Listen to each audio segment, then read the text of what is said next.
Timothée, Timothée, Timothée. TiMOthee. Say, Timothée, do you like opera and ballet? And I don't want to be working in ballet or opera or, things where it's like, hey, keep this thing alive, even though no one cares about this anymore. It'd be a lot cooler if you did.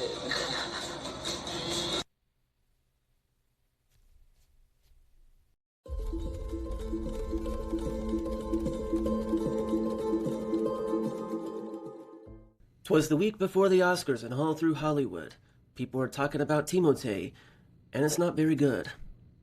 And so before we launch into a conversation about Mr. Chalamet, we should first clarify what it is the man, not boy, the man, what it is this young man actually said, and why does it have people all riled up. So let's get into it. I admire people, and I've done it myself, to go on a talk show about, hey, we got to keep movie theaters alive. We got to keep this genre alive. And I don't want to be working in ballet or opera or, things where it's like, hey, keep this thing alive, even though no one cares about this anymore. All respect to the ballet and opera people out there. I just lost 14 cents in viewership. And so let's just get through quickly and talk about exactly what went down. And then we'll get into the more important question, which is why. So what actually happened? The backlash began after comments Timothée Chalamet made during a February 2026 town hall discussion about the future of movies with actor and mentor Matthew McConaughey, who we all know and mostly love. During this particular conversation, Chalamet was discussing this problem with the film industry, and it's the problem of the movies and where they're going, and something that this industry has been grappling with for years, which is how do we keep theatrical movies relevant in the age of streaming and what is transpiring on platforms like Netflix and HBO Max, etc. And so while making that point, he compared the film industry to other performing arts and said he wouldn't want movies to end up like ballet or opera, where it's like, keep this thing alive even though no one cares about this anymore. Now, to be fair, he did include, I guess if you can call it a qualifier, but he said something along the lines of, all respect to ballet and opera people. And then, of course, as Whoopi Goldberg later pointed out on The View, this actually ends up making things worse for him, because then he goes on to say, well, I've just lost 14 cents of my viewership. And personally, for me, it was the following that stings more than the actual thing that he said about the arts and ballet and opera in particular, and I'm going to display why that is here. But let's finish out this thought and what actually happened first. So, of course, people get online, they start talking, and the clip circulated. It didn't really have the full context. It's taken out like it is usually. It's going around IG, TikTok, YouTube, all the things, and many people interpreted the remark as dismissive of those art forms. And of course, this is when the reaction really took off. Now, we get to the criticism. Who is criticizing him, and why are they doing so? Well, the criticism came from several different directions, and rightly so, I have to say. First, the performing arts community.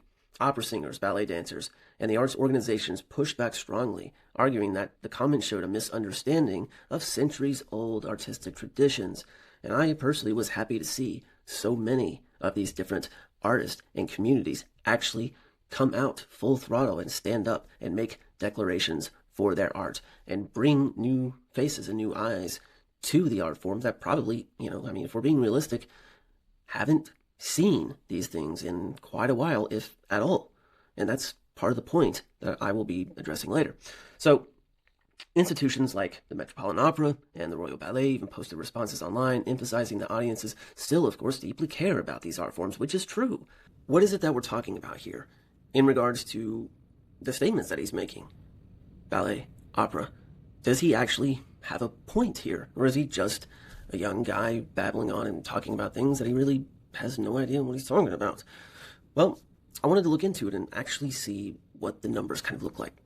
And so we see here that data collected by the U.S. National Endowment for the Arts over decades shows a significant drop in attendance for traditional performing arts. Opera attendance is down about 76% since 1982. Ballet attendance down about 52% since 1982. Even before COVID, attendance had been trending downward as fewer Americans reported going to the opera, ballet, classical concerts, and theater. Industry data also shows that the number of main stage opera performances in the U.S. has dropped about 21% over the last 2 decades. So, structurally, the sector has been shrinking. And then, of course, we had COVID. The pandemic hit live performing arts harder than almost any other cultural industry. For example, opera attendance in 2022 was 67.9% lower than in 2017. Ballet attendance dropped 35.7% in that same period.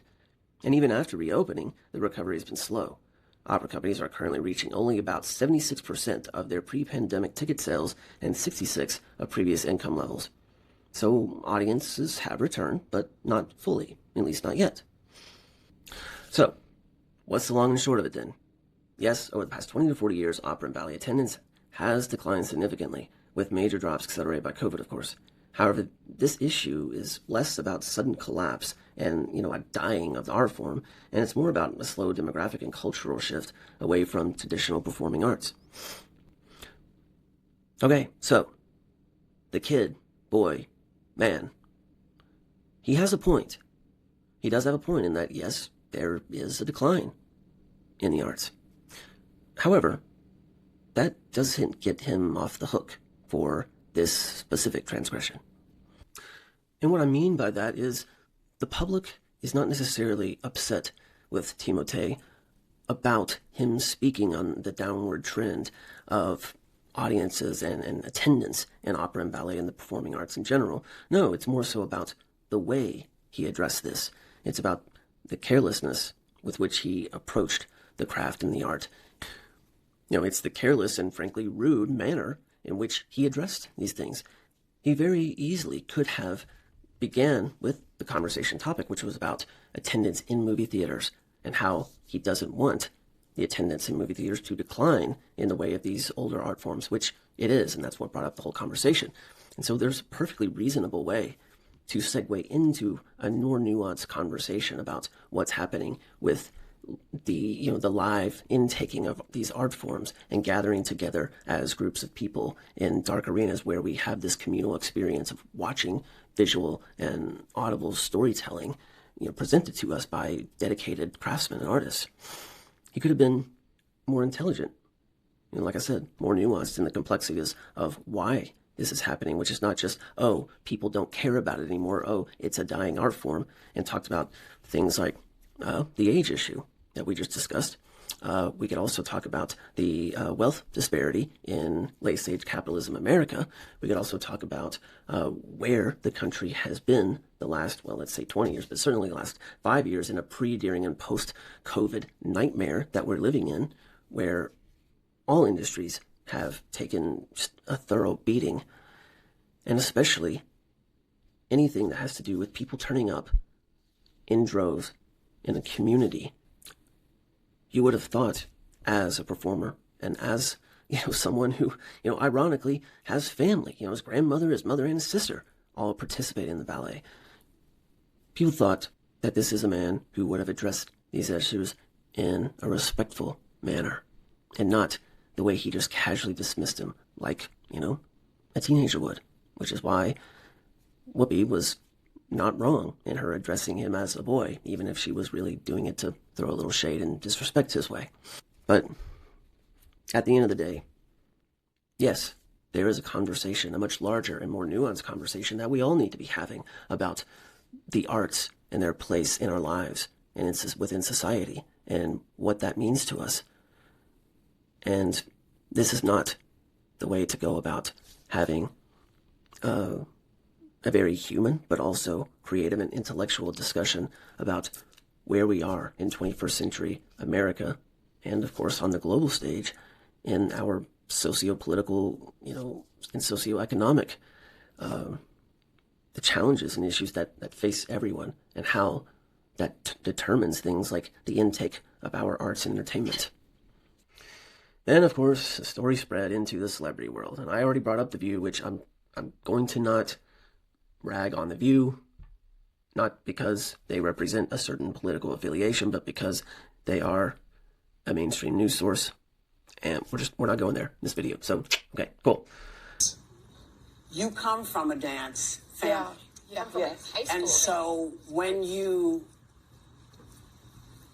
crap on somebody else's art form, it doesn't feel good. It doesn't feel good to see, and you probably didn't realize it until you said, oh, I'm in trouble. But then you compounded it.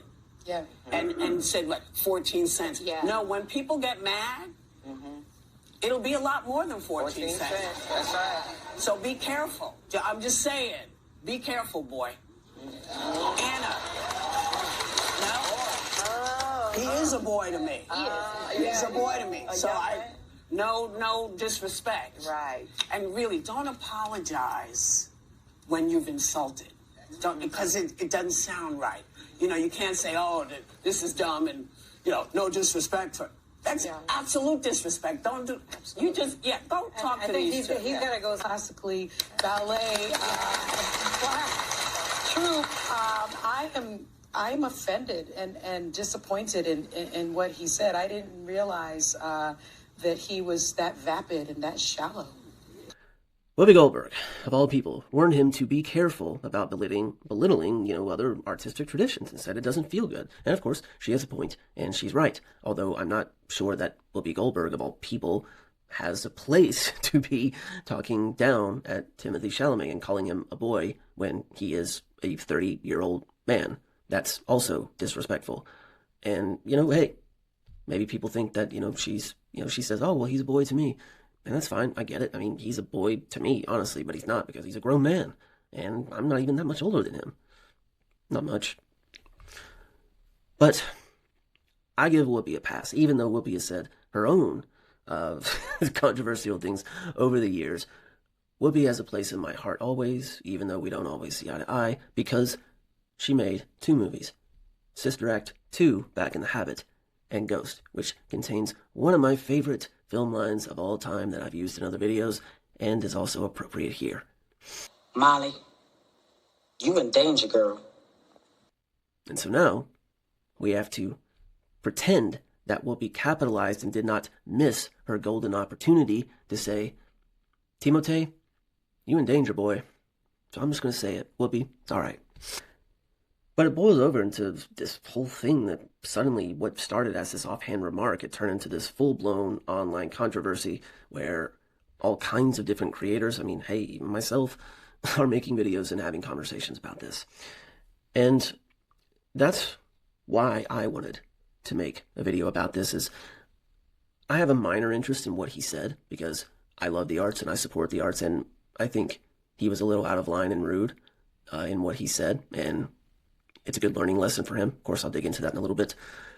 But I'm much more interested in the psychological nature of what might be going on with him, but also what is going on psychologically and sociologically in the parasocial relationship that is going on between the celebrity class and the public at large.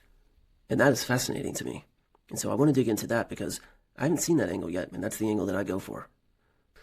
Okay, so we have to examine first why this story grew bigger. Well, there's several factors that made this reaction that larger than the original comment, because you have to think, this video, this town hall that came out with McConaughey and Chalamet, this was posted 2 weeks ago from today, which is today, Monday the 10th that I'm recording this.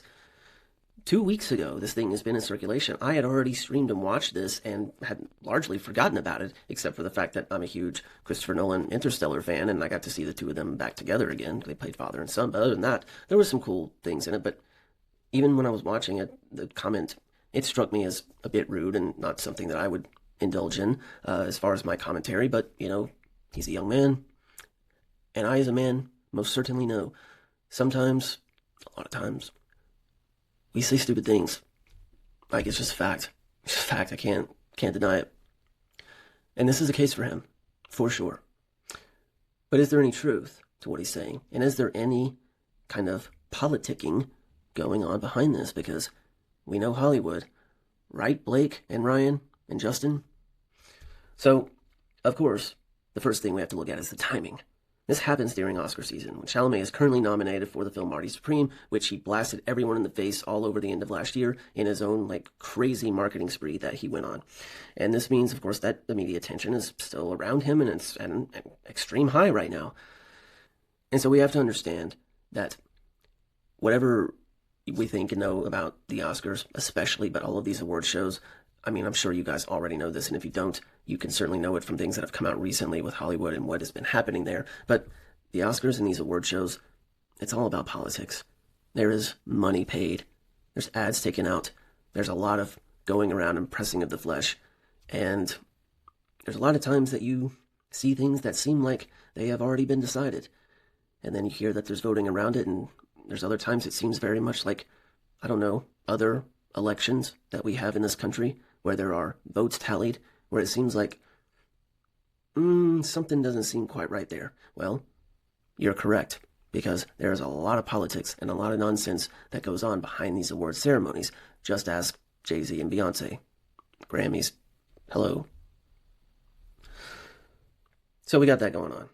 And the second thing, there's a familial irony that's also happening here, because Chalamet's mother and grandmother were both professional dancers. And so critics have been pointing out that his own family background is connected to the very art forms he seems to be dismissing. Third, once the story began trending, all of these older interviews resurfaced where he had made these similarly blunt remarks about art and culture. This wasn't the first time that he brought up. In fact, they've showed multiple videos where he's been talking about this very thing for years and saying very similar things. Movies, I love acting. I love going to movies. I was kind of getting scared when I was younger that maybe it was becoming like opera or something, like an outdated art form or something. I was like, no publicity thing, but you start working on movies, start acting and pursuing your thing, and like I started to get the sense maybe it was like opera or ballet or something. It's kind of like a dying art form or something, and then like becoming And so the most interesting part of the story is, of course, not even necessarily the story itself, meaning the comment that he made, but the psychology behind the reaction and what larger patterns this may be playing into. That's what has my interest. If it's not yours, cool, I get it. But I want to look at this for just a second, because what we are definitely seeing here is a very classic celebrity public psychological cycle. And there are, of course, several dynamics that are happening at the same time. The first of which, we're seeing this golden boy turn, right? For years, Chalamet has been perceived as thoughtful and artistic, humble, culturally sensitive. He's the sensitive, smaller, vulnerable guy. In celebrity psychology, this creates, this golden boy archetype. And we're going to be talking about another golden boy archetype that, of course, he has been rightly so compared to, and he has starred with. This golden boy archetype has mentored him and happens to be competing, I use that word loosely, in the same competition as Mr. Chalamet. And I am, of course, referring to Mr. Leonardo DiCaprio himself. So this golden boy archetype, the public builds an idealized image of this person. Think Leo in late 90s, Romeo and Juliet, Titanic era. But when someone with that image suddenly says something that sounds dismissive or arrogant or even out of character against that idealized image, well, the reaction can flip very quickly. And psychologists will sometimes call this parasocial disappointment. The audience collectively, in the collective subconscious, feels, oh wait, you're not the person we thought you were. And because the public image has been so uplifted, so idealized, so pedestalized, the backlash often becomes disproportionately intense. Going along with this, there's a cultural identity threat as well. And so this dynamic, for people inside the opera and ballet worlds, these art forms represent something much bigger than entertainment. They represent discipline, heritage, tradition. There's a cultural prestige that comes with it. So many people that have been talking about the arts in this way, they're talking about how these people often have 2 degrees and they work tirelessly day in and day out for years, decades, perfecting and honing their craft. And these are true artists, right? And obviously there is a point there in the people within the arts that work so ridiculously hard, and they do it for sometimes no fame at all, and sometimes very little money in comparison to, their Hollywood countertypes. And so many artists in these fields are also constantly fighting, funding cuts and shrinking audiences. And so when the Hollywood golden boy it actor of the day suggests that nobody cares, it hits a collective nerve. It's going to, and it's very right to. And psychologically, the reaction becomes less about the comment itself and more about this deeper feeling. Whoopi was right when she said it doesn't feel good to people who have given their level of their heart, their soul into their art and their passion, and you're sitting here dismissing it and cackling and laughing about it. And not going to get worked up here, but there is the idea of, one, you're erasing their art form and thus diminishing all of the hard work they put in. You're you're also diminishing the people who champion these efforts day in and day out and keep that funding going and keep showing up because they love these arts passionately. And so, yeah, feathers are going to get ruffled, rightly so.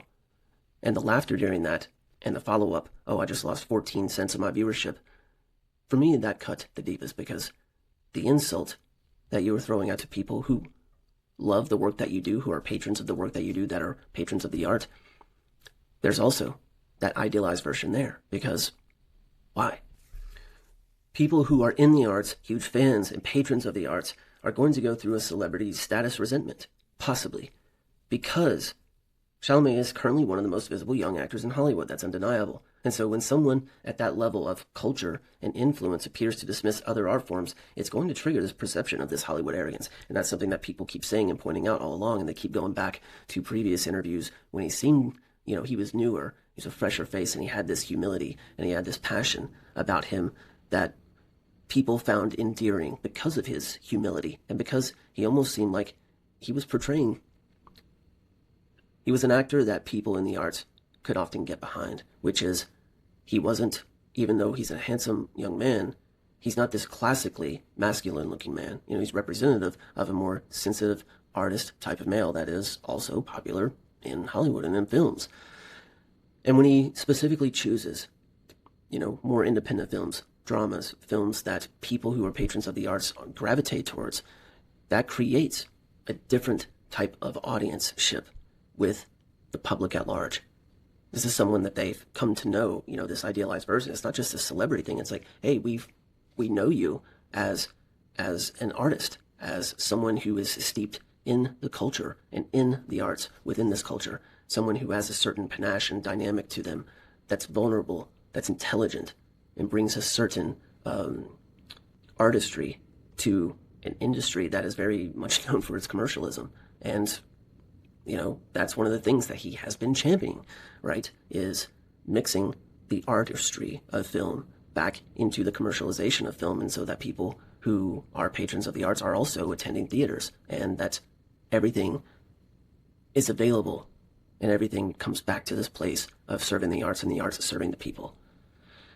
And so from there we have to look at something else, and this is widely known, and it's called the tall poppy effect. It's this universal social dynamic. Sometimes we call it that, and, I call it the king and queen in their crown.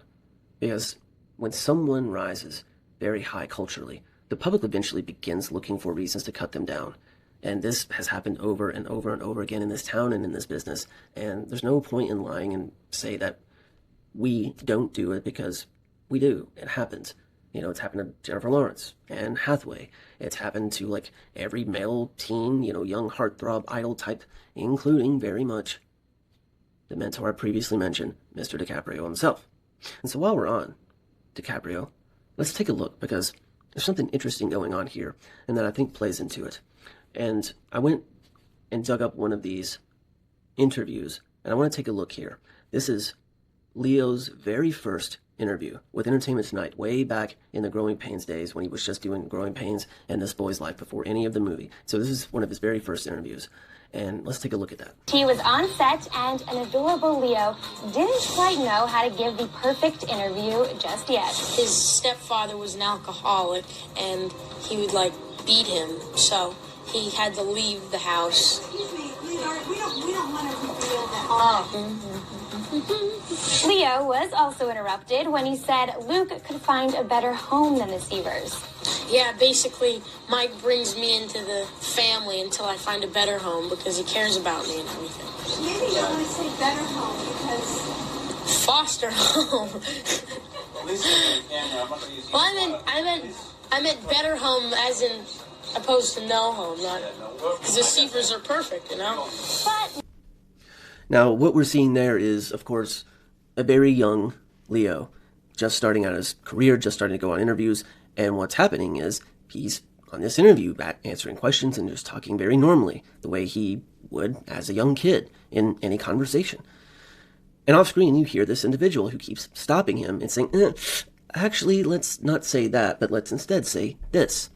Now, of course, this is most likely his publicist, but given the age that he is here and this point in his career, it may be his agent or manager, but regardless, this is a person who is there watching him have these conversations, have these interviews, and training him, grooming him, not in that way, not in Epstein kind of way, but in Hollywood kind of way, which can sometimes be, never mind, not going there, training him on how to speak in front of the public, how to give interviews, proper interviews as a young, budding Hollywood star.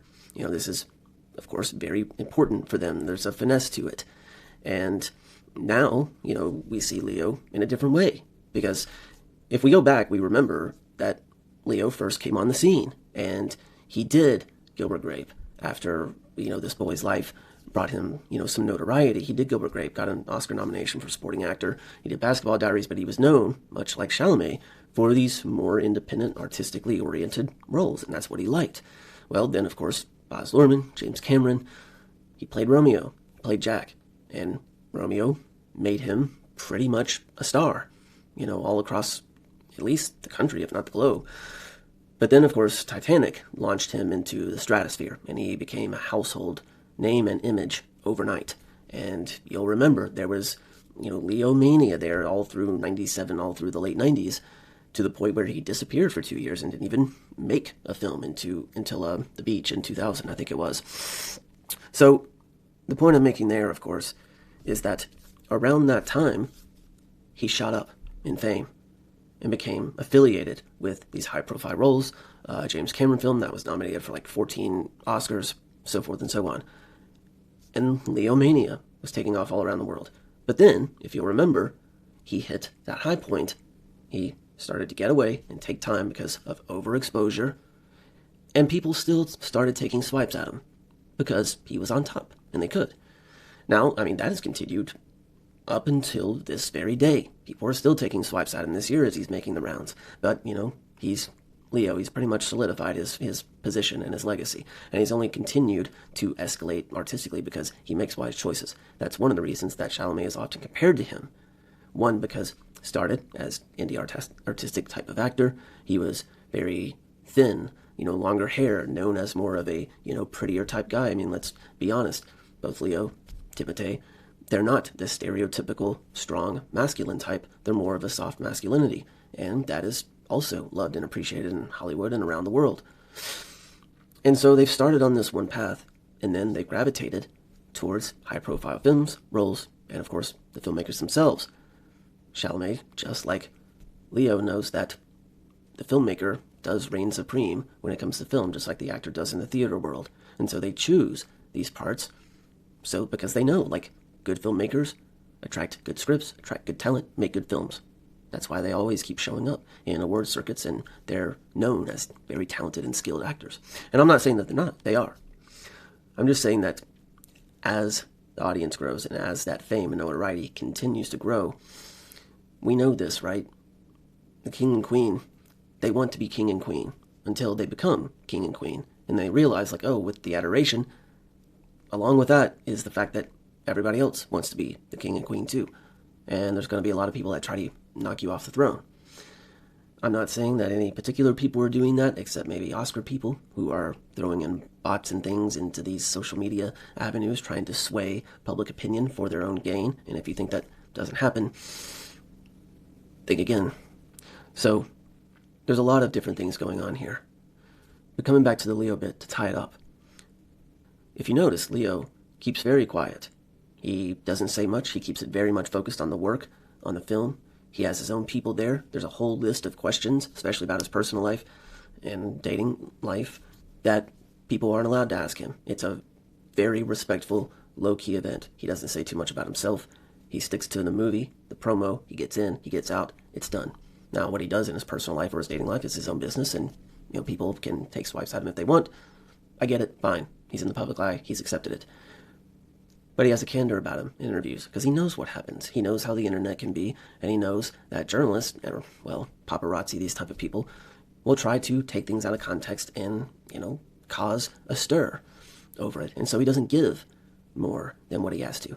And in this one particular interview, she asked him a very, you know, appropriate, you know, she makes an appropriate statement about how good he is, his talent level. And, you know, it's a very complimentary type thing, and ask him to comment on it.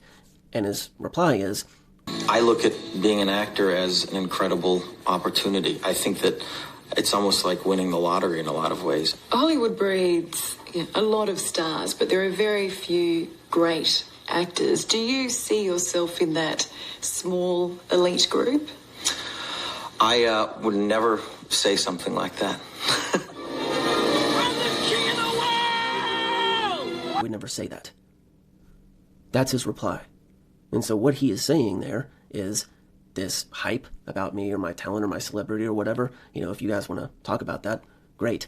I'm not going to comment on it because I know how that will look. But also, he's saying, I wouldn't say that. I wouldn't talk about that. Meaning, I'll talk about the film. I'll talk about being an actor, an artist. But I'm not going to puff myself up and talk about these things in this grand way. Because I also know how a gentleman conducts himself publicly. He's been trained for many years on how to do that, and he does so accordingly. I actually personally think that's what's going through Matthew McConaughey's mind when it cuts to him and he's giving him that look. It's almost, I saw somebody made a funny thing about McConaughey's part in this where they're like, this is a look that your dad gives you right before he's about to beat your ass or something like that. Because McConaughey's just like looking at him. And I think that's what's going through McConaughey's mind. He's probably like, son, like, chill. This is going to come back to haunt you. And that's something that we've seen from Chalamet as of late. He's commented on how when he gets older, he wants to look back on his interviews and say that he didn't hold back, that he spoke the truth, and that he stuck by his guns. And he seems to be doing that. And that's another reason why there's backlash, is that's, you know, that is, in a measured way, very different from his initial approach that was, you know, very almost shy, very humble, very grateful. And people were taking that as his ego has gotten too big. And he made this speech about greatness. You know, he won this award he wasn't necessarily expecting, and he said, you know, hey, I know it's not classy to say this, but I'm in pursuit of greatness. And a lot of people took that as, you know, a very kind of, you know, like he stated, classless, ego-driven thing to say. Maybe it was, but he was being honest, and I can appreciate authenticity, you know, regardless of how it may look or how it may sound. And so I'll give him that. And so that brings me to my final point, where I go from a little more sociological and psychological to spiritual, and that is, of course, the talk of ego. Now, on this channel, as opposed to when we talk about, you know, Hollywood, we typically think when we hear the word ego as somebody who's very arrogant. We associate it with arrogance. And, of course, it does mean that. That is an extreme form of the ego when the ego is titillated and at large. But the ego that we're talking about in the conscious sense, in the spiritual sense, we're talking about, of course, the egoic consciousness, that sense of us that is the story of the character that we play here in life. And this character, of course, is all about me, myself, and I. And we sit on the throne of our own lives, of our own thoughts and feelings, and it is that part of us that is, frankly, self-absorbed. But it's a false self. And that's where it becomes tricky, because that's what ends up happening in these circles that we eventually refer to as the ego of that individual. That ego that is self-absorbed, it gets all the temptations of what it likes, which of course is fame and attention, money, greed, wealth, status, glory in awards, and people saying great things about how amazing you are. And the ego is, of course, what drives Hollywood. We all know that. And it's why we see so much havoc and darkness come out of that industry and out of that business. And it's got to be hard, because we all have an ego. We are all tempted to these material things, these carnal type pleasures that we often lust after. And I completely understand why we see so many people that are, especially, you know, child actors and teen actors, they grow up and they end up, you know, getting addicted to drugs and alcohol. They become just these terrible people. They are all ego. They are all material world. They're all show. And it really does seem as if they have sold their soul for the image that Hollywood promises them. Now, I'm not necessarily saying that Chalamet has gone that route. What I am saying is he's, so far, seemed like a talented artist who has not gone that route, who people have lifted up and said, oh no, this is a guy who is passionate about the art, the craft. He's humble, he's hardworking. But here over the past couple of years, of course, there's been an overexposure. Hollywood likes to find the same, 10, 12, 15 people and just put them and, recycle them through all of the major movies. And so you're seeing a bombardment. And that's where part of it comes in, is how much is too much for the American public? When someone becomes overexposed, we tend to get that issue of celebrity resentment that we talked about earlier, where it's like, okay, we want the celebrity, but oh, not that much, too much, too real, go back. Christian Bale actually says something very interesting and very spot on about this, so we'll take a look. So have you ever not played it cool when meeting another actor or celebrity? I'm never cool. Not in those instances. I don't want to meet people that I see in films. I don't want to meet my heroes. I see it in people's eyes when they've watched my movies and loved them, and then they meet me and I see their eyes, that terrible disappointment about who I really am. And it's true. What a disappointment. That's me at my best in the movie. Never meet me, and I never want to meet my heroes either, because they're heroic in what they do, but, give them a break. Nobody can be a hero all the time. I love what he's getting at there, right? It's about the fact that these are all people, these are all human beings at the end of the day. And we are all tempted by the ego. And I'm not saying that in defense of Chalamet for here or anything, or because of the comments he made, because I don't agree with the comments that he made. But I understand, he's dating a certain somebody that people have called into this situation. He's rich. He's loved by people all over the world. He does make great movies, and a lot of people think that he churns out wonderful performances, and I can certainly see that. I was a big fan of Call Me By Your Name, and some of those early ones for sure. But how much is too much, right? Remember just, what was it, last year or the year before? Pedro Pascal. He went from, the dude that got his eyes gouged out in Game of Thrones to, the it boy that was in the #1 movie, The Last of Us, #1 show on HBO, and, all of a sudden, he's everywhere, and everybody's in love with him. And then one day it was like, oh, he touches people all the time. We're done with him. It's a wild ride, this whole thing that these regular, everyday human beings do. And I don't know how they navigate it, honestly. I've said many times, if I had gone that route, I would have been one of the ones that ended up dead. I'm just straight up. I barely make it alive just being me. That's hard enough. I can't imagine being under that type of pressure. So, at the end of the day, Sarah Paulson had a really interesting interaction with him. And so let's see what she said. And he came up to me at Sunset Tower. And I was eating, and he's like, "I wanted to say hi. We went to high school together." And then he just started eating the cookies on my plate. And I was like, is the reaction, and I've told the story many times. Ahead, take it over. The reaction is this: I have to, because you don't know. Maybe you do. So were you there? I was having dinner with her, and he just reached out and he took a bite, and you do not mess. You just you don't mess with Sarah, and B, you don't mess with her dessert. No, not my dessert. And so I was like, how is this going to play out? And she goes, "You're just going to eat the cookie?" Yeah. Oh, you're just going to eat the cookie. And he was like, yeah. And he's like, "I'm Timothée Chalamet. I'm going to eat whatever the fuck I want." That's entitlement. Yeah. I know who I am, and I know who I am in the firmament, and I know what it's going to be now. And I can eat your cookie. And I can eat your cookie if I want and was to. This and I was kind of like, I just love that you called it out. I was like, "Oh, you're just going to eat the cookie?" Eat the cookie? He's super. Shit got real. Shit just got real. No, but I'm just like Timothée Chalamet. You can have my cookie. She seems to be picking up on some of that Hollywood ego, some of that entitlement, as she labels it. Oh, it's someone who's gotten to that certain upper echelon, and he knows what that status is. He's filling it now, and all of a sudden he's dropping Daniel Day-Lewis and being one of the greats in acceptance speeches, and long gone seems the curly-haired boy that was, dancing with men and little women just a few years ago, it seems. But I don't know. What do you think? This is just an entertainment piece. I wanted to dive into some of the sociological and psychological aspects of it. We could go super deep and get into archetypes and the roles that they play, but this is already running way over what I wanted. So if you're still with us here, what do you think? I'm interested to hear where you guys are on this and about these parasocial relationships that we, the public, we, the audience, we become engaged in with these celebrities, with these stars, these people.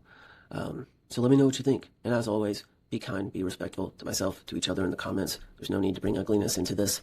And even be kind and respectful to the people that this video is about as much as you can. Well, I suppose it's only fitting if we give our boys some parting words, if you will. So, Timothée. TiMOthee. Am I saying that you need to get down on your knees and offer a grand apology to all of the artists and the patrons involved with ballet and opera? Am I saying that if you win the Oscar for Best Actor in a Motion Picture, that you should promptly give that Oscar to Michael B. Jordan for giving not just one, but two incredible performances in one of the best films of last year? Am I saying that you need to donate 14% of your next massive movie paycheck to one of the struggling ballet companies or opera houses that you mentioned? No, Timothée, I'm not saying that you should do any of those things. But It'd be a lot cooler if you did.